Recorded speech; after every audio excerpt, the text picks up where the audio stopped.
Welcome to Epic Battles in History on HOW. Today, we delve into one of the most pivotal and decisive battles in the early Islamic conquests, the Battle of Yarmouk in 636 AD. This legendary clash between the Rashidun Caliphate and the Byzantine Empire would shape the future of the Middle East and establish Islamic dominance in the Levant. A story of strategy, faith, and one of the most stunning victories against overwhelming odds. In the early 7th century, the Byzantine Empire was one of the world's most powerful and enduring empires, stretching across vast territories in Europe, the Middle East, and North Africa. At the same time, Islam, under the leadership of the Rashidun Caliphs, was rapidly expanding from its birthplace in the Arabian Peninsula. After the death of the Prophet Muhammad in 632 AD, the newly formed Islamic State began its mission to spread its faith and conquer new territories, beginning with the Levant, modern-day Syria, Jordan, and Palestine, which were under Byzantine control. Under the leadership of Caliph Abu Bakr, the Muslim forces moved northwards into Byzantine territory. The success of their campaigns shocked the Byzantines, who had long been one of the dominant powers in the region. By 636 AD, the Rashidun Caliphate had seized large parts of the Levant, but the Byzantine Empire, led by Emperor Heraclius, wasn't ready to give up these vital lands without a fight. Before the Battle of Yarmouk, the Byzantine Empire had been weakened by decades of war with the Persian Empire. This exhaustion made them vulnerable to the rapid expansion of the Muslim forces, despite their superiority in numbers and resources. In the summer of 636 AD, the stage was set for a massive confrontation near the Yarmouk River, on the borders of modern-day Syria and Jordan. The Byzantine army, commanded by General Vahan, was a formidable force consisting of about 100,000 soldiers, including heavily armored cavalry, infantry, and archers from across the empire. Facing them was the much smaller but highly motivated Muslim army, led by one of Islam's greatest generals, Khalid ibn al-Walid. Khalid ibn al-Walid, a brilliant military strategist, had earned a fearsome reputation through a series of victories.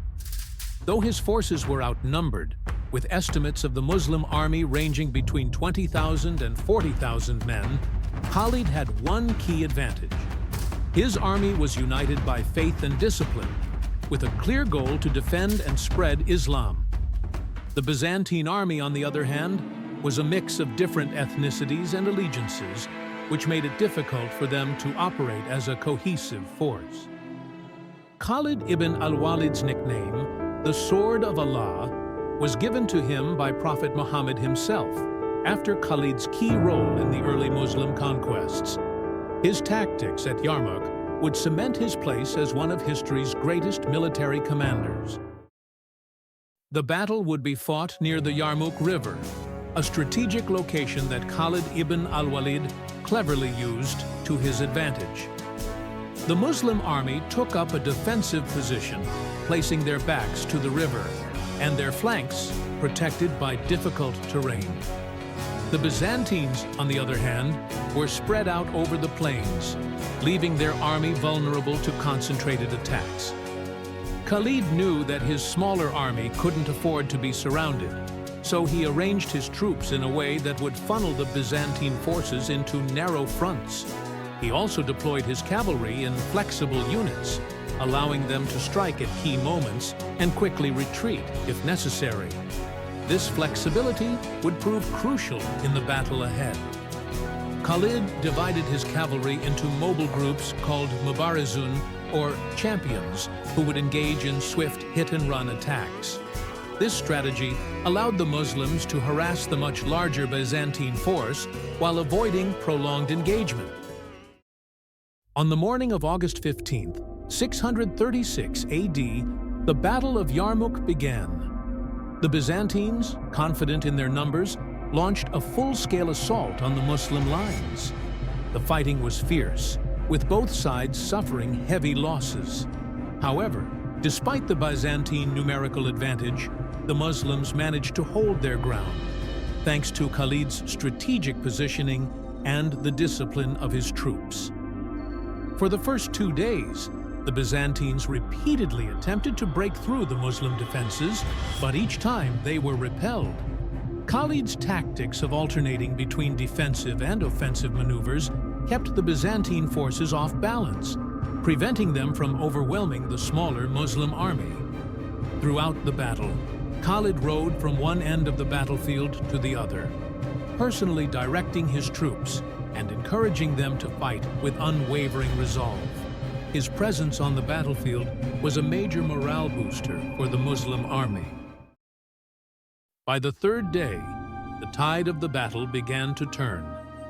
Khalid launched a series of brilliant counterattacks, using his cavalry to strike at the Byzantine flanks.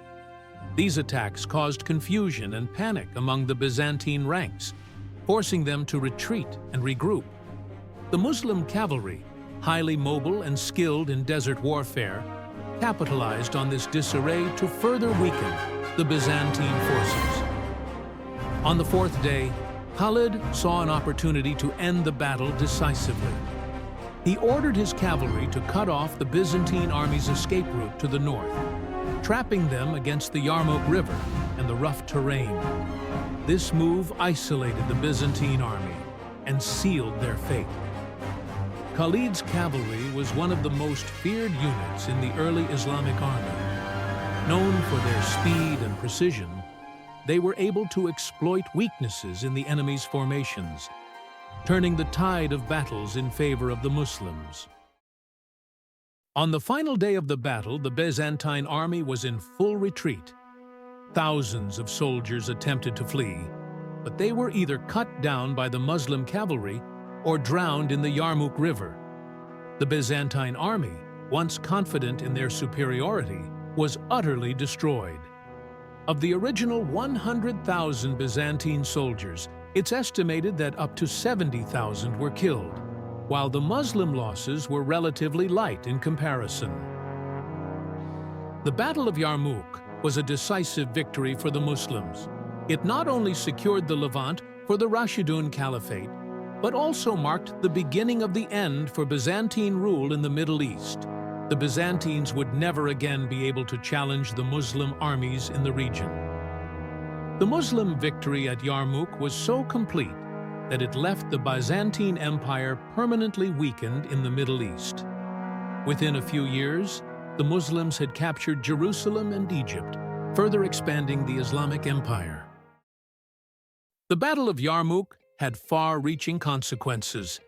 It solidified Muslim control over the Levant, including key cities like Damascus and Jerusalem. The Byzantine Empire, though still powerful, would never fully recover from this defeat, and the balance of power in the Middle East was forever altered.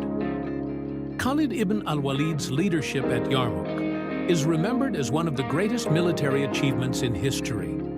His ability to lead a smaller force to victory against overwhelming odds has earned him a place among the greatest generals of all time.